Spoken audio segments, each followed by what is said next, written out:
Good afternoon, and welcome to the Donaldson Hermitage Neighborhood Association's third installation of some public talks that we're having with City Council.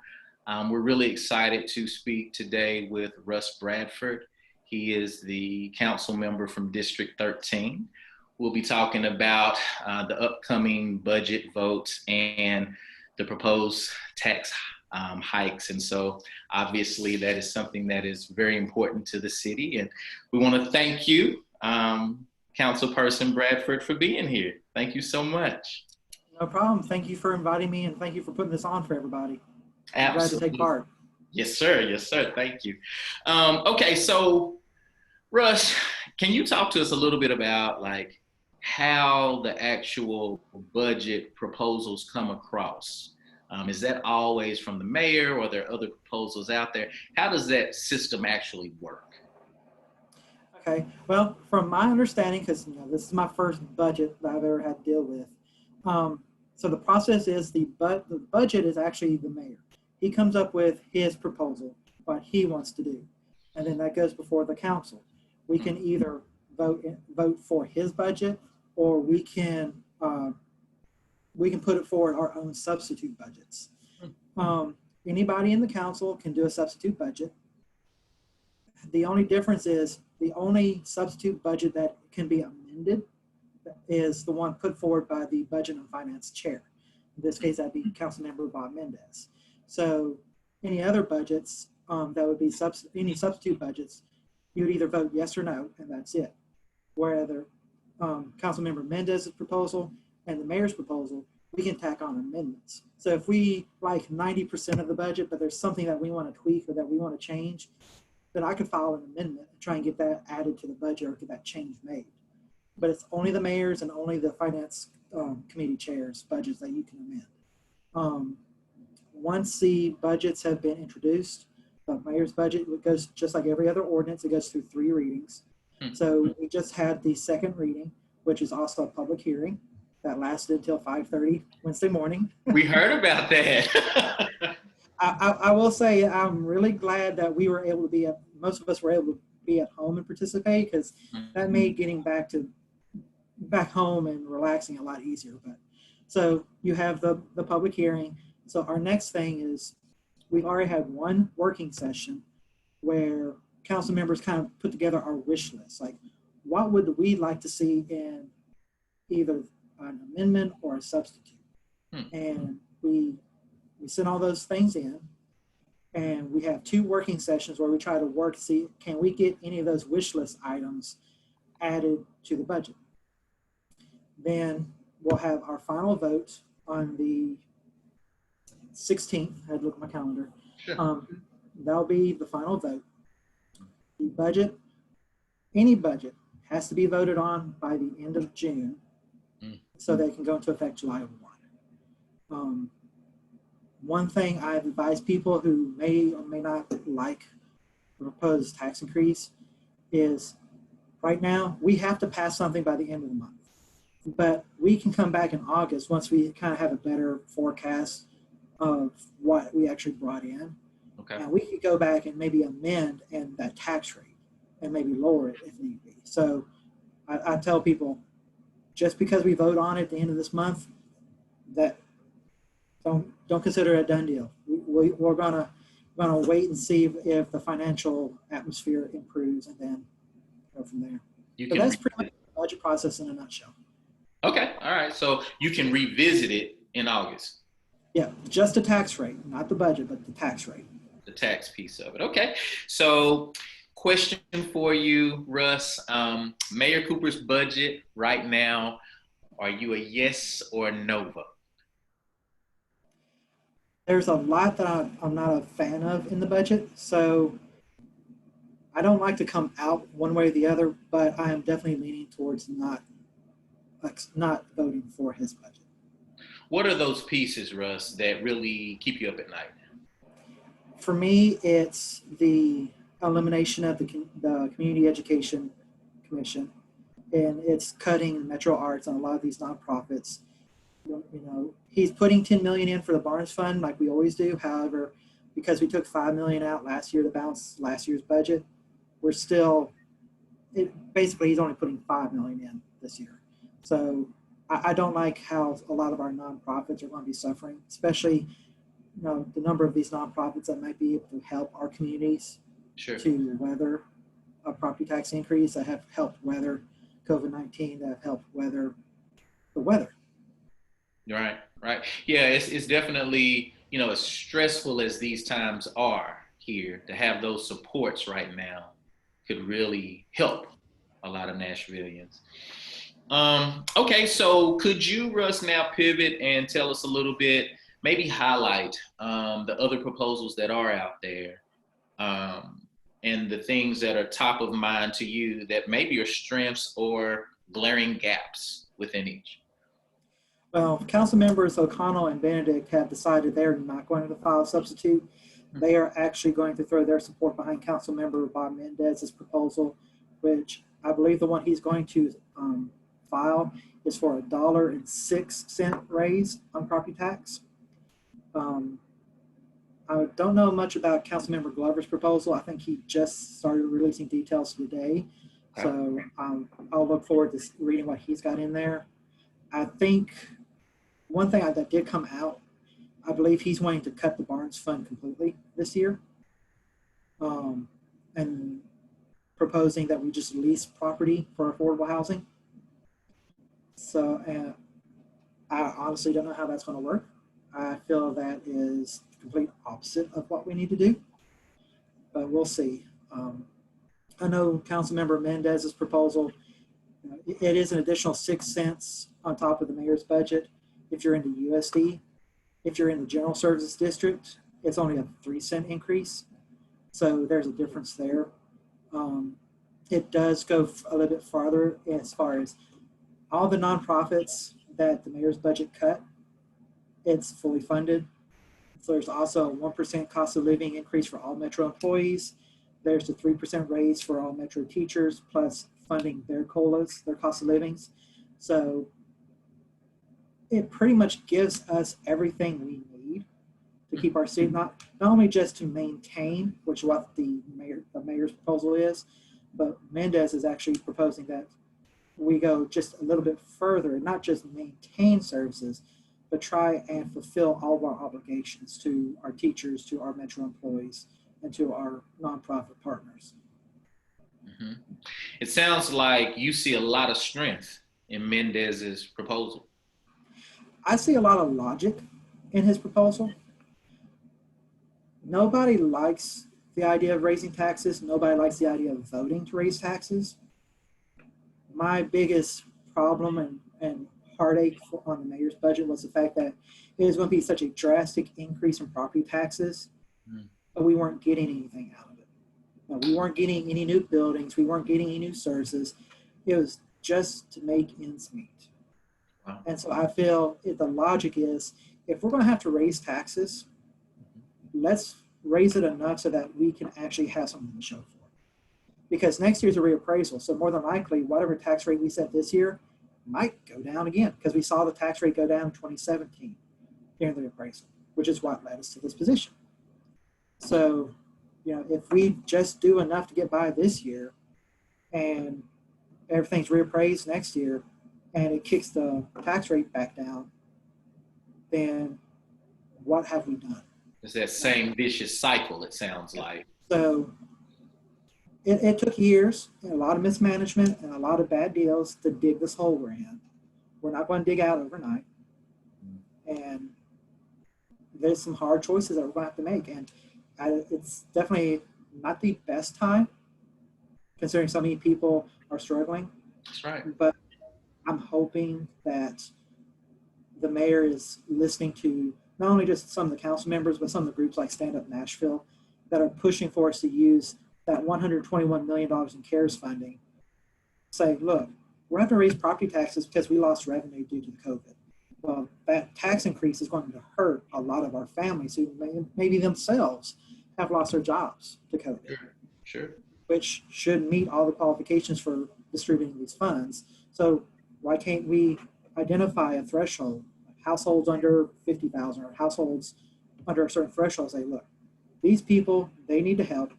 Let's give them $300-$500, which in most cases might be their entire tax bill for the year. Sure. So, and then help for small businesses.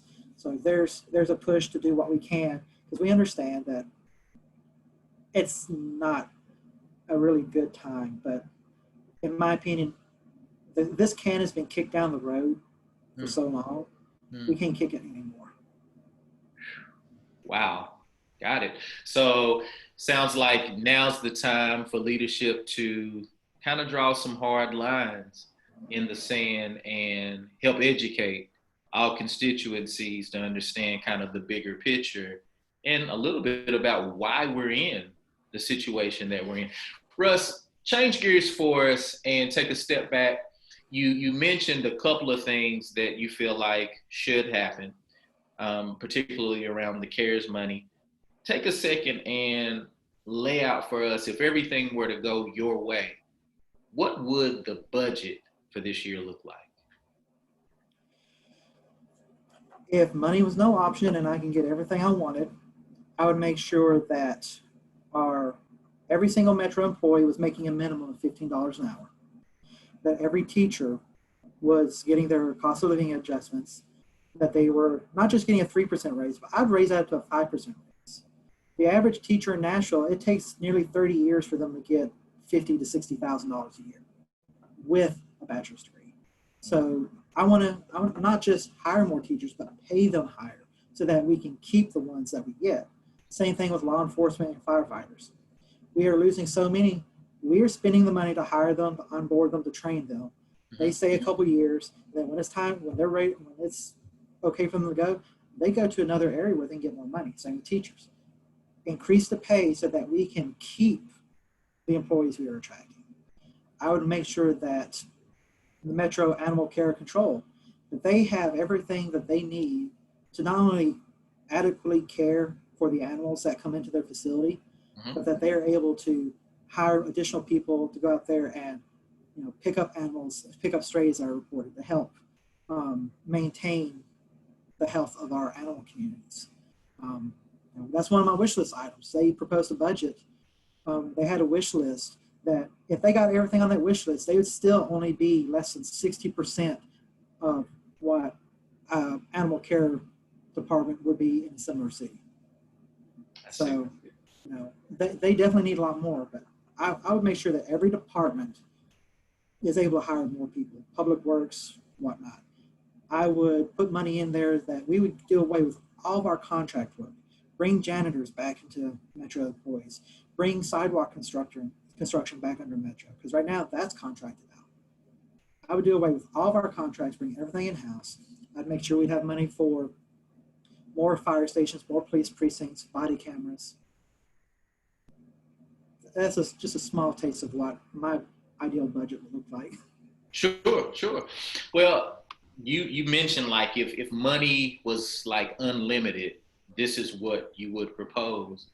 And we know that unfortunately there's no lost money that we can find. So thinking about the constraint of money, do you see any alternative other than raising property taxes, given the situation that the city now faces? Fortunately, I don't. The mayor has put in several $1 million in cuts in his budget. Some of those cuts are going to remain under Bob Mendez's proposal. But we've seen over the last few years, our departments, they have cut and cut every year to come under budget. And then those savings are then transferred to the next year saying, well, last year you were budgeted 50 million, but this year you came in at 47. So your next year's budget is 47, and we expect you to come under that. And so they come in at 45 the next year. So gradually, by them being efficient and saving money, they're losing money. Kind of penalized. Yeah. So this notion that there's a lot of cuts to be made, we've seen what cuts could be made by the mayor. But because of the impact COVID-19 has had on our city, we can't save our way out of a $332 million hole for this year and another $250 million next year for a total of $500 million in lost revenue. The math just doesn't work, it sounds like. And Mayor Cooper, as everybody remembers, he ran on no new taxes. But he also said he was a businessman, and he did math. Like, he looked at the math, he looked at stuff, and if he's looking at the number saying we can't do this without one, people should stop and realize maybe that's the truth. Got it. Got it. What would happen, Russ, what would happen, like, how would the state respond if we did not pass an increase in property taxes?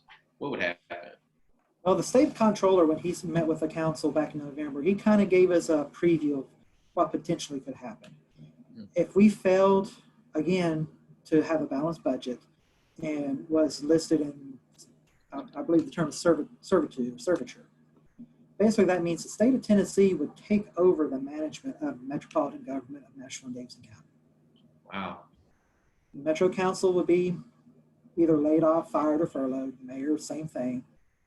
So it'd be up to the state of Tennessee, whether it's the legislature or they select a committee or it's up to one person, that they would be the ones determining what we're doing. And there's no doubt in my mind that if the state took over, they're not going to want to sit here for the long term and manage the city. So they're going to take very quick action to do the most changes. So that would be laying off employees, that would be cutting services, and that would be raising taxes.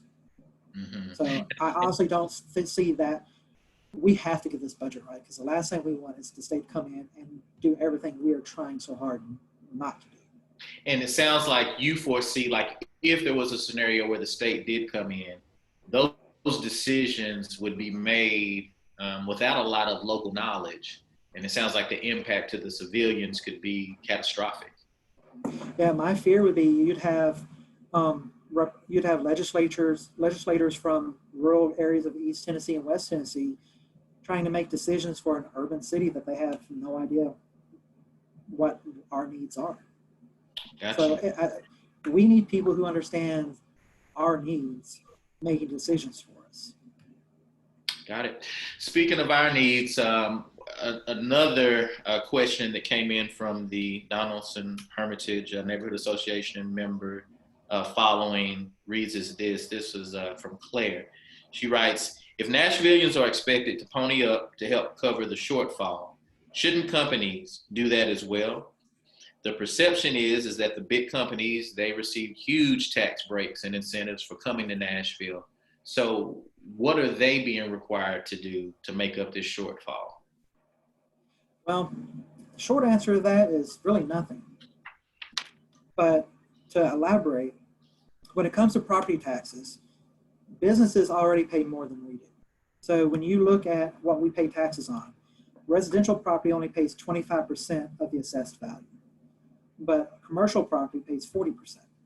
So they're already paying almost double in property taxes than what we are. There is a resolution that has been on the docket to kind of urge corporations and businesses that have taken tax incentives and economic development and say, hey, would you mind, giving us a year, let us not pay it for a year as your way of repaying the city for what we gave you, like give us a break.